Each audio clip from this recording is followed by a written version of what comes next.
The skulls pass from beneath his robes like eggs, and he fertilizes them in green fire.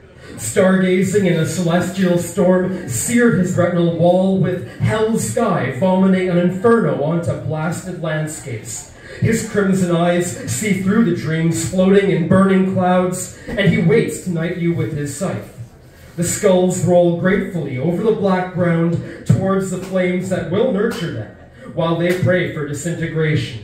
Because the issue isn't that hell means annihilation, it's that it feels like being stretched over fire forever, in a cavern never devoid of oxygen.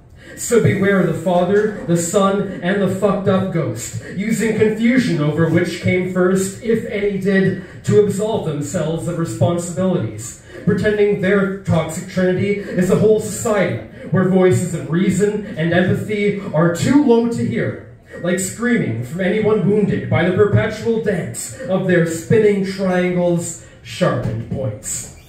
Thank you so much.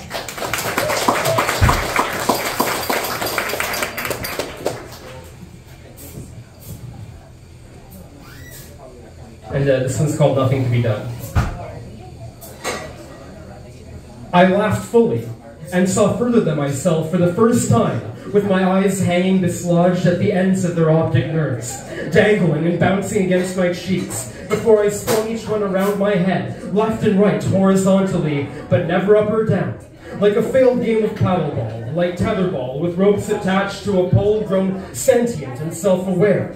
Because what else could I do, with my eyes hanging dislodged at the ends of their optic nerves? So I let out a laugh, shook my face into a blur, and tried to see all at once, in every direction around me. Thank you. And there's one last one, and this one was inspired a little bit by the comedy movie called The World's End with Simon Pegg. And there's one point where the character goes back to their childhood village where they grew up, and one of the characters encounters their childhood bully. And their childhood bully looks them directly in the eye and completely doesn't even recognize him or doesn't even remember him at all. And the fact that he's been completely sort of even forgotten out of this guy's mind, even after all the torment, really affects him. And that's kind of what inspired this piece. The violence of the beast didn't break me as completely as the sight of it casually slouching away, admiring bellflowers and summoning a portal back to its realm.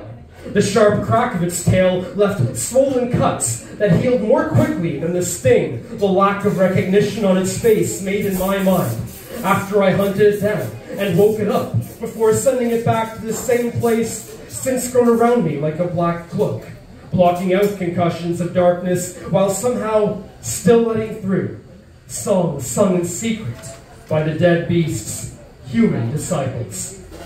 Thanks so much.